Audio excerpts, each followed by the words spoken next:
Hi, I'm Mina Malik Hussain, and you're watching The Coffee Table. And have we got a fun show for you? You know that we like to bring together all sorts of different people to have all these fun conversations. So today, joining me on set is Laaleen Sukhera, who is a writer and a communications consultant, which sounds terribly fancy, and it is. And we've got Elizabeth Lee, who is the Deputy Public Affairs Officer at the American Consulate. Hi, ladies. Welcome to the show. Nice to be here. So nice to have both of you here. Good to be here. Yes, drink up your coffees. Let's get down to it.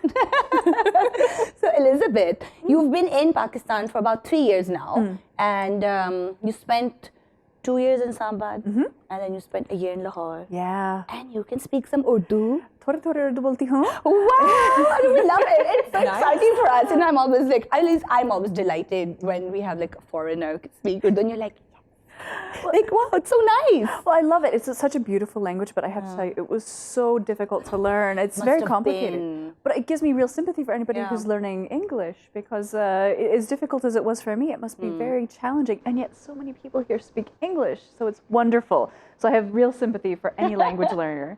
Yeah, it's true. And English is so confounding in its own ways, you know, like R-E-A-D, is it read, is it read? Who knows? You know, and I was in England recently, and, you know, like Gloucester, it's expelled Gloucester.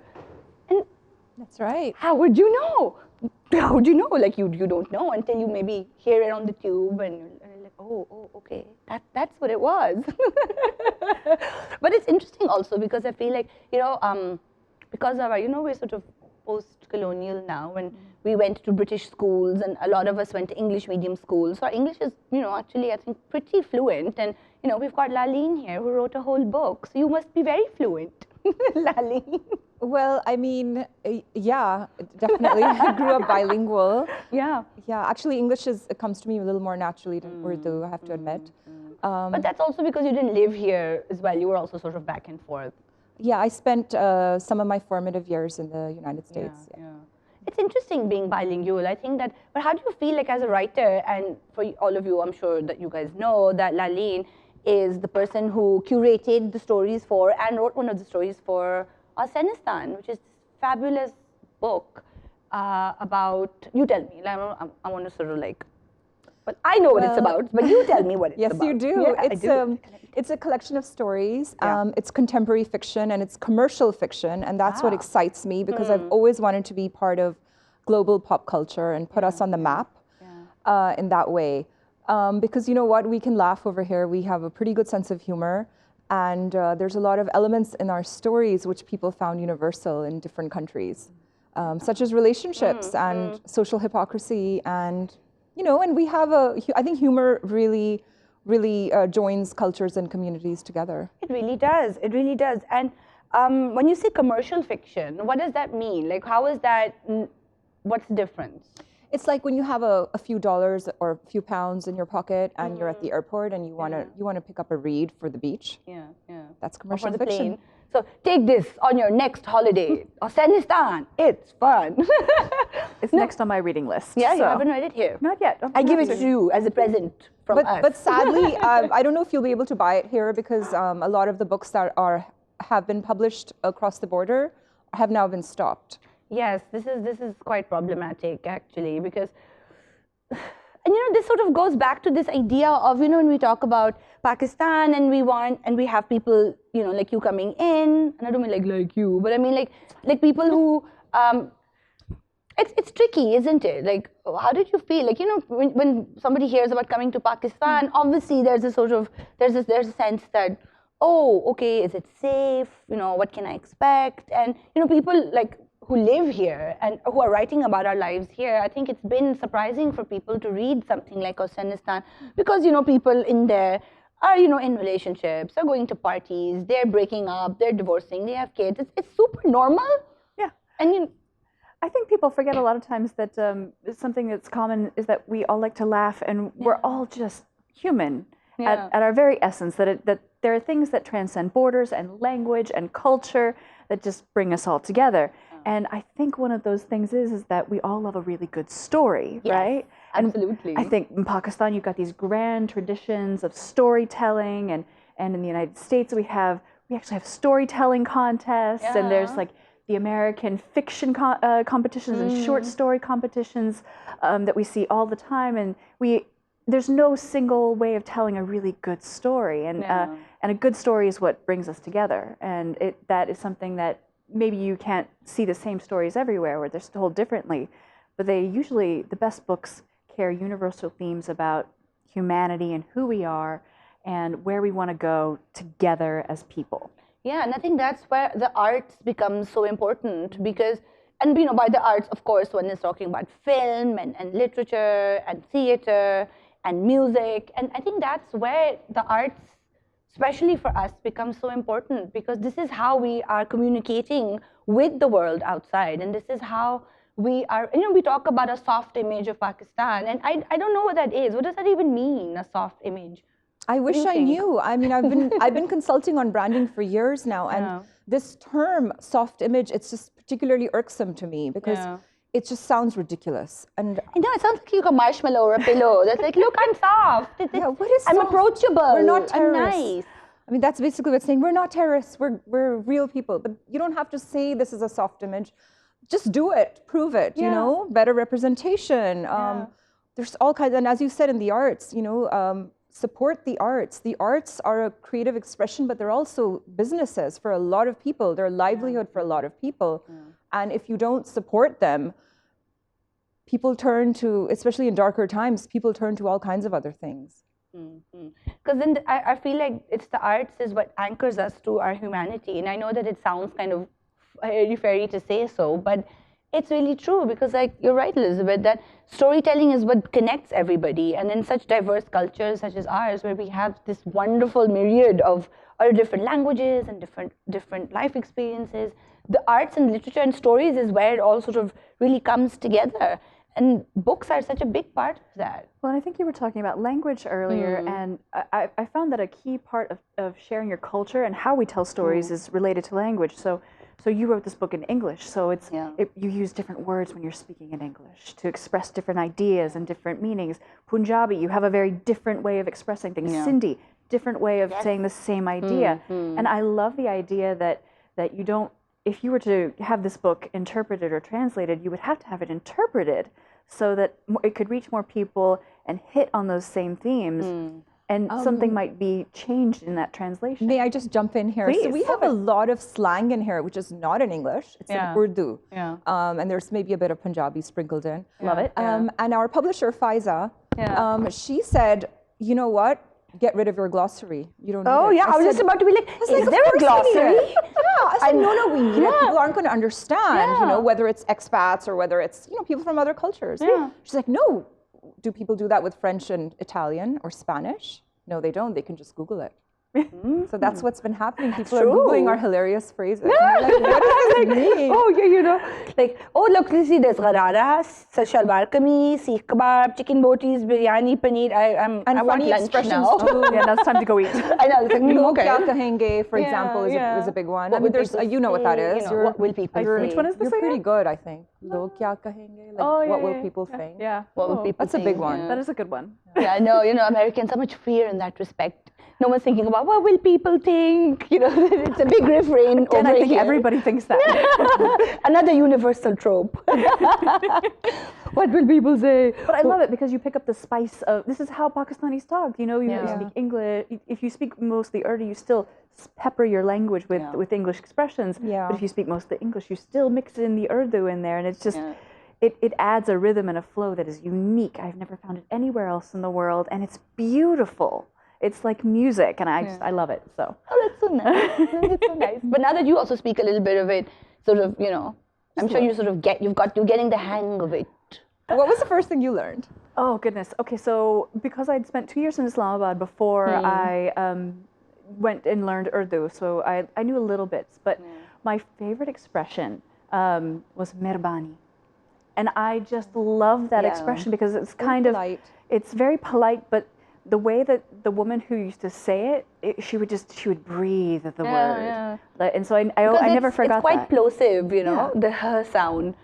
It's like her entire body moved with this expression as though like she was trying to reach out and touch the other person so that they would feel like her intent. So it's merbani.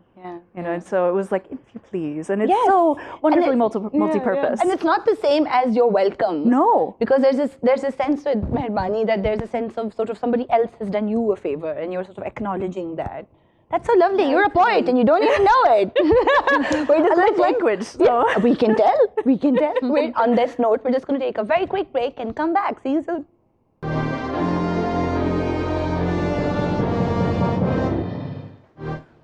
Hi, welcome back to the coffee table. We're talking to Elizabeth and Laaleen about all sorts of things, and we're having a fun time. And I know that you are too. So Laaleen, tell me, you know how it is, I think as writers, and again in the arts, it's difficult to be brown because a lot of times, you know, we are still, I think the arts world is sort of becoming more inclusive, and there's a real sort of interest and curiosity about diversity, and there's an effort to be more inclusive, which is really great. And I think it's a really good time to be creative and brown because there are opportunities to tell our stories now, and you know, people are sort of more willing to listen. And I imagine that that's, you know, it's quite exciting. But at the same time, do you think that it's really hard because, you know, Ezra Pound wrote about, you know, back in the 20s about, you know, make it new. And do you think it was hard to make something like Austen new?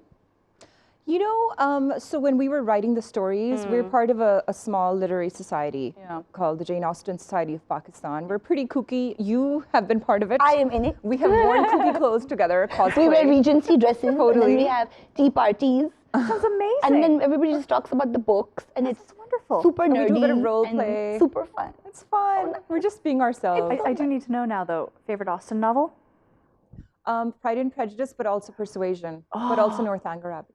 All of them. Basically, she's just like you. Wait, is there like a rank order that we're doing here? Fickle woman.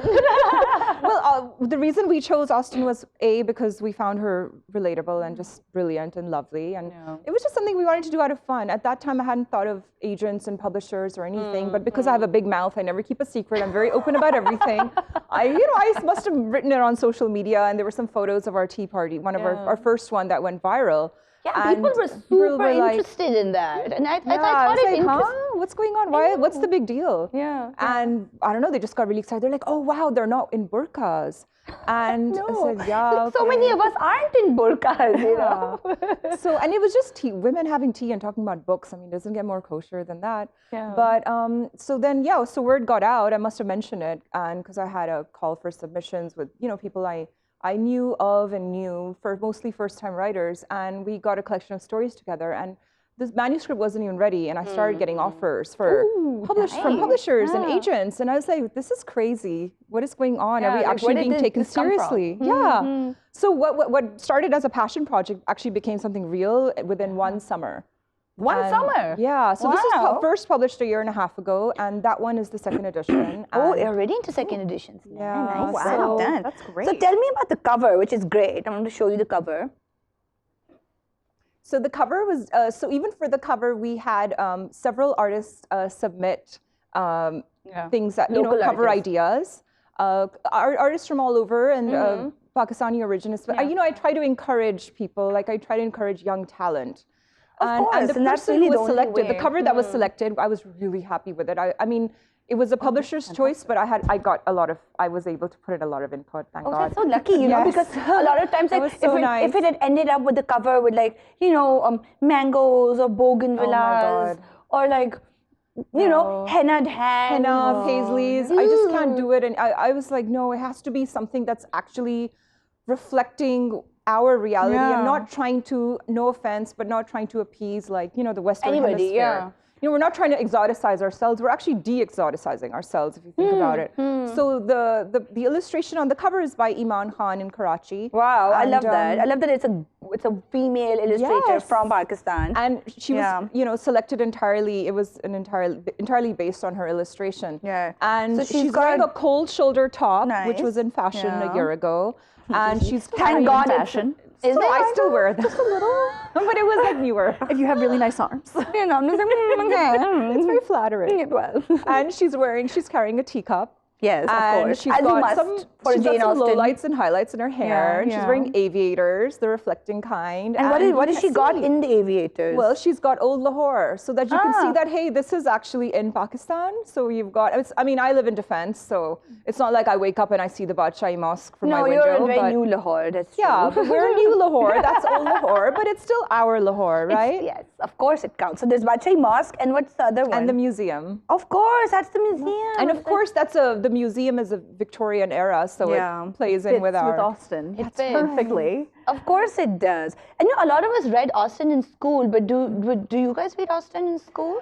It's more of optional reading. We tend to go for more of the traditional American authors when you're in school. But if you're a reader like I am, you end up just voraciously devouring any book that you can get your hands on. I think I read through half my library.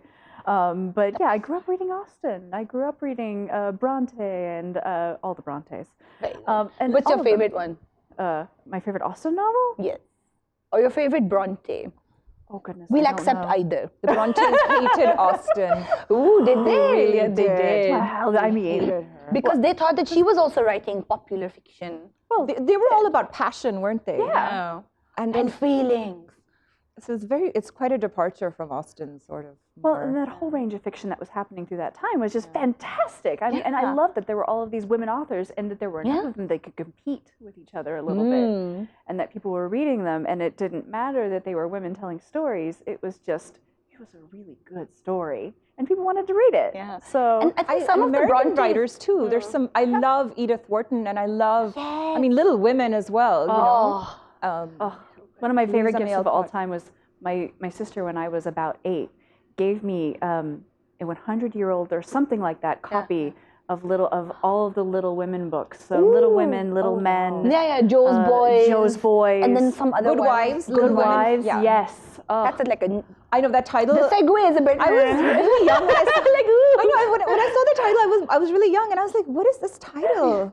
Even then. Yeah. Yeah, it was so good though. But I grew up It was so reading good. those, and, they were and I read it until wonderful. the cover fell off, and then my sister was angry at me. But it was okay. Because you weren't supposed to read it. You were just supposed to put it on the shelf. and enjoy it. And I was like, no, but it's a book, and you know. A lot of people do that here. Have you noticed? What? They'll come to you and they'll be like, "Can we get a copy of your book?" Like they won't want to buy it, and then have to, I mean, granted. Yeah. And then they say sign it, and then they don't read it, and then they put it on their It's like shelf. a trophy. Yeah. What's That's up with odd. that? I know. That is strange. And also for reading. They're not for, that recent. I don't know. Although you could have one signed copy, and then you could have one copy for actual reading. And okay, That's fine with me. that's okay. I wouldn't mind. I've done that. I've done that before. But I love the Maurice Sendak story. Which You one? heard that little story where he says that a little boy's mother wrote into him and said, "My son loves your books. He thinks they're wonderful." And so Maurice Sendak writes back, and he has a beautiful picture with it, and he sends it to the little boy, and the little boy's mother writes back to him and says, "He loved your drawing so much that he ate it." And Maurice Sendak was like, "This is the most wonderful thing that could have ever happened. He saw it, he liked it, he ate it. What's better than that?" He became one with the art. It didn't matter to him that it was a Maurice Sendak original. Yeah, it of was course. it was something that he loved, and so he ate it. His mom was pretty cool that she let him eat it as well. I would have been like, oh, we're framing them. I know, right? Don't do that. Get you a cake in that image. It's like, as a that? author, I'm sure you want people to read your book. You don't want to just have it sitting on the shelf very nicely, although it is a very nice cover. Yeah, I want people to laugh. Laugh at the jokes. Hopefully the jokes, not other things. And what I really like about Afghanistan, and you will too once you read it, very excited is about that the whole idea of, and we have a very rich Urdu tradition of literature, and we have a lot of hilarious writing in Urdu as well. Some of it's been translated as well. I'm going to give you a little book bag now. I'm just like, she should read this, she should read that. But in English, I feel like in English writing in prose, English prose in Pakistan, we haven't really gone towards the humorous side of it as much as we've done the serious things. So we have a lot of books about, bombs and love in the time of a bomb, and a bomb went off in a college, and then there was a love, and then, it's just like love and bomb, sort of violence, love, bomb. So I've said Romeo bomb and too many Juliet. times. Yeah, exactly. And it's just sort of this sense of a great deal of strife, and then this sort of human spirit triumphing through all of that. But, sorry. But Afghanistan is just pure, sheer fun. And a lot of people were like, oh, it's too fun.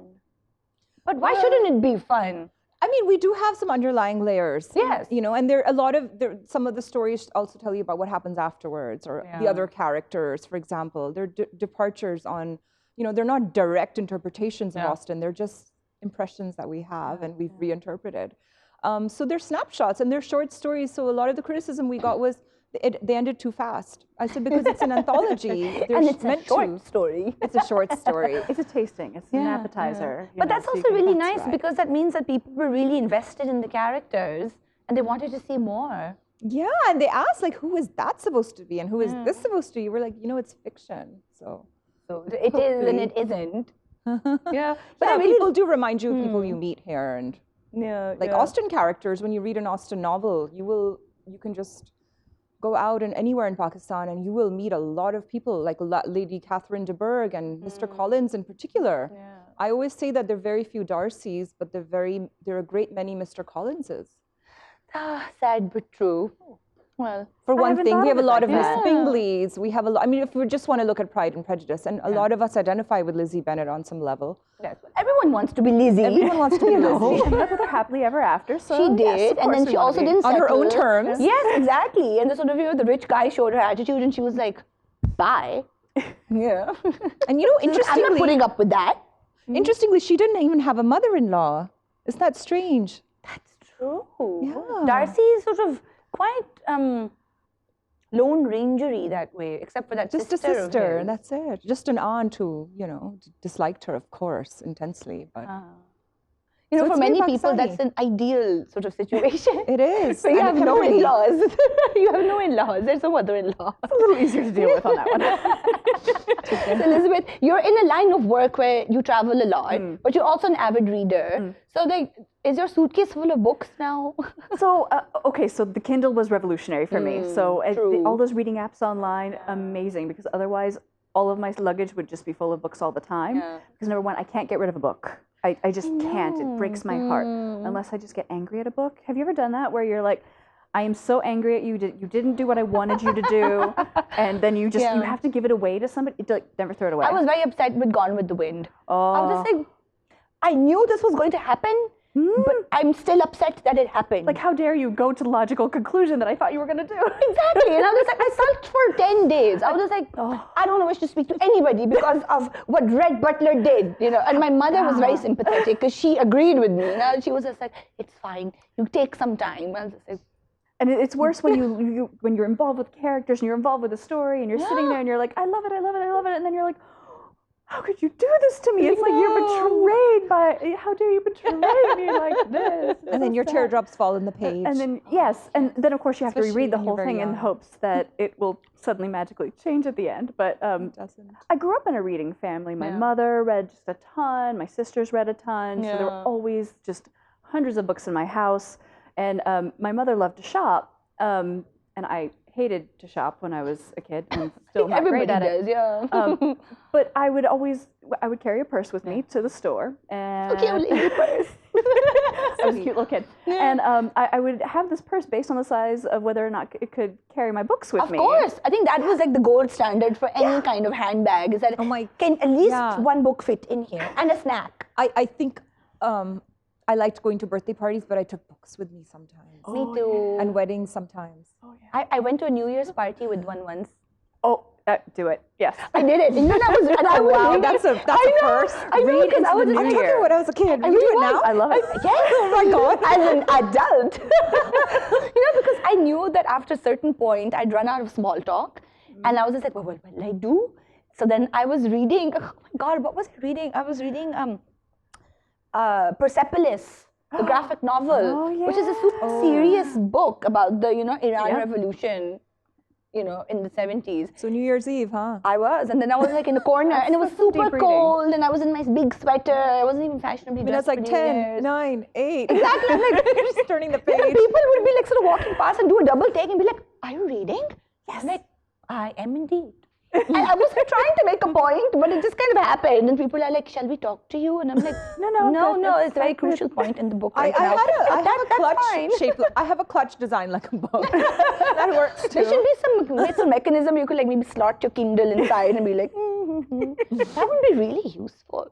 That would be really good. I wouldn't mind. But that's why I have it on my Kindle on my phone now, because I can pretend to be checking email, and what I'm really doing is like going through a really good book at that point. True. And it's difficult though, because I really feel like my optometrist is not pleased with my reading on the iPhone because it's not that big. And I'm like, so I intentionally buy my phones now in the biggest size possible, and then I increase the font size so I can read more easily, because I'll use it as a replacement book whenever possible. So, hey. Yeah, pro tip. Very good. I'm just gonna and let it go. doesn't waste paper, doesn't waste ink, and you can't ban it really here that much. I mean, the imports. Books are never a waste of ink. Like you can never ban it online. At least we've got that. That's true. It's just really depressing to not be able to find books in bookstores, especially like this is one of them. And a lot of Pakistani authors are published in our neighboring country. Yeah, and it's because it's a South Asian region. It's not about, hey, why aren't you published here? It's because we don't have big publishers in Pakistan. Yeah, and I want to talk more about this, but we're going to just hop to a very quick break and come back really soon to talk about publishing in Pakistan. So stay with us.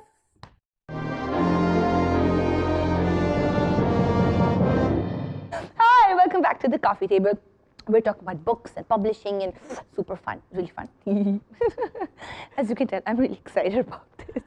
So Laaleen, we were talking about publishing before the break, and we were talking about how a lot of Pakistani writers get published by international publishing houses, but who have offices in the country next door. But that has nothing to do with anything except the fact that the markets are bigger in the neighboring country, and that's why the office happens to be there. Yes, I mean, for us, where we were published in the UK, we were also published because regionally. Bloomsbury has offices all around the world. That's right. So the same publishing house can publish your book from different countries, and that's really cool, actually. And it goes all over South Asia. So, your book, your content, your words are going all over the world. Yeah. And honestly, publishing in Pakistan is extremely expensive. Because we don't have, it also works on economies of scale, doesn't it? And we have to import our paper and our inks. And we've got indie publishers, and I'm so happy about that. Yes, it's really exciting that some of them are kind of chugging along very neatly. And doing very well. I mean, the quality has really gone up. Yeah. However, we don't get any support it doesn't get a support as an industry at all. And so that's why it's something that should be protected and absolutely. And I feel like this is the way that we really effectively are able to bridge gaps of understanding is through reading and writing. And if there's no way for Pakistani, and there's so many talented Pakistani writers out there who are writing and being published by the smaller publishing houses, but they really deserve a bigger platform. They do. And a lot of books are being picked up for television series as well as films, whether it's in Urdu or in English. And that has an impact. And so, when people try to talk about Pakistan's, again, soft image and branding Pakistan, I mean, hey, this is the best way to brand it. Beyond fashion shows, which are terrific, Great. Fashion is great. Is fantastic. But there's like so many other things. We've got so much to offer. Just being underutilized. And we have to do it ourselves because nobody helps us here. And like banning anything is never useful. And even in America, there are books that still are banned. Yeah, there's actually like Banned Books Week, where you will go to the library and you will try to check out one of these books that have been banned in certain areas. And they're usually banned though based on themes. Like if there's a particular push against a book that will express a theme that the local culture doesn't necessarily want. You can find the book elsewhere. It's just a little bit more difficult. There's been a study that's come out that talks about the importance of reading as a child, that it says the more that you read as a child, the more successful you'll be as an adult. So it's really, really important to start reading when you're very, very young. World Literacy Day was just in September, so that was huge, and talking about the importance of reading to your kids, and starting reading from an early age. Teaches really important critical thinking skills, which I find incredibly valuable and need to be taught everywhere in the world and really encouraged in order to ensure that the next generation is as successful, if not more so, than our generation. And so I love seeing kids walking around with books. I love seeing them here when they're like, I'm carrying a bag full of books, and not necessarily because My mom made me. Yes. We did. So I love the idea that you're able to share these stories, and I hate the idea that anybody would be restricted access to them. Yeah. So I love that your book is coming out a little bit more here, and I hope that I can find it. Where can I pick this one up? Well, you'll have to take mine because bookshops aren't getting any more imports, or you could download it on Kindle. But you know, when you were speaking, I was thinking of something which makes me really sad, is that we have very, very few, in fact, no updated libraries, very few. We're not a library. I mean, this is supposed to be, Lahore is supposed to be a capital of culture, and we have multiple lit fests, but where are the libraries? They're very few, and there's restricted access mostly. So that's just sad. And how are you supposed to promote anything from literacy to, you know, getting joy out of reading when there's no libraries? Libraries are all about free borrowing books for free. Yeah. And it's also, I think it's also a question of literacy as well, where there's so many people in the country who still can't read. Then I suppose that's where the sort of library culture doesn't really develop so much. But all over the world, this is happening, where libraries are being closed down because there's just a lack of funding for the arts in general. And a lot of, I think, governments, you know, we have this increasingly right-wing conservative governments coming to power. And like in England, for example, there have been a lot of cuts to budgets for things like libraries. And that's really scary as well. Well, I think anything that kind of restricts the flow of information can be a little bit scary. But for example, here in Pakistan, USAID has a bookmobile that goes to certain rural areas. So I don't know if a lot of people know what a bookmobile is, but it's when you take a whole bunch of books and you stick them in a bus and you drive them around and people can borrow what they want. So the United States government funds actually books in Urdu with a librarian to stand there and say, okay, this is a book on dinosaurs and you can take it with you and you can read it. And then I'll be back next week and I'll, you know, give you a new book.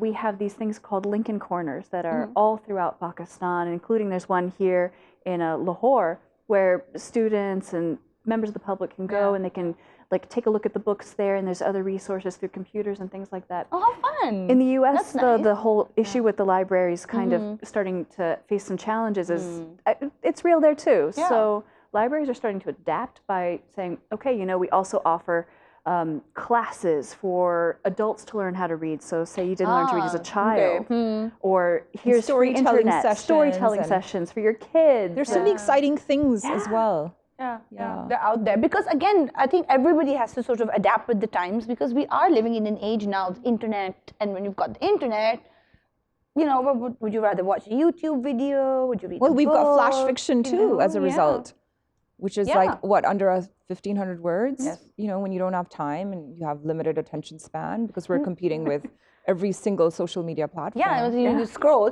But then there's also like Instagram poetry, and you know, all of that. Rupi Kaur. I love those like minute stories. So you ever see those things where it's like you can go online and somebody's written a story prompt and you have like 5 minutes to write, and it's got to be, you have to be able to read it in 1 minute. Oh, how fun. So it's something like that. And so you get a really quick short story that's very short and punchy, or and it's so collaborative, because that's so fun, because that's where the internet can be so much fun. Or here's an image and write a 6-word story within seconds. Go. That's so much fun. That's kind of those fun. are really lovely. Like I've read some of them which are like terribly haunting also, and I was like, it was just one sentence, and look what it's done. What is it, like scariest story ever? Scariest 2-sentence story ever? What is it? She picked up her phone from the charger and realized it wasn't plugged in.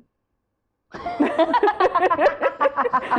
a second, I was like, morning. The call is coming from inside the house. That one too. But no.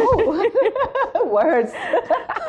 No, that's just me every day. Come on. That's my life. Where's my battery pack? Or if like us, you're reading on your phone. 2% battery. Who are those people who can get down to like a 10% battery and not panic? And then those are people who have really dark screens. You make your screen really dark, then it's so dark. And I see other people's screens, and I'm just like, how can you even see what is on that? Like, how can you read anything? Like, this is confounding me. Oh my gosh.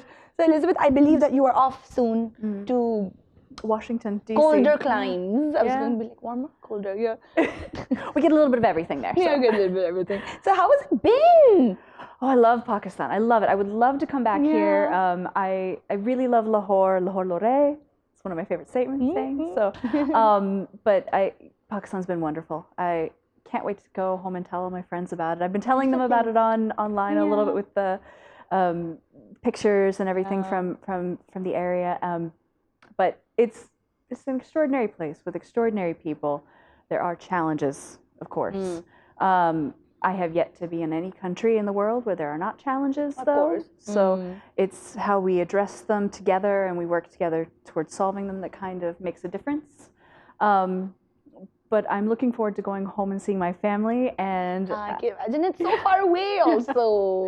So can I ask you something? Sure. I tease you a little? Yeah, sure. So before you were coming here, weren't people like, but are you going to be safe? Yeah, were your parents freaking out? Don't you Were have to they wear like, a burqa? So yeah. Oh wait, there's more. Yeah. Do they let women read? Oh no.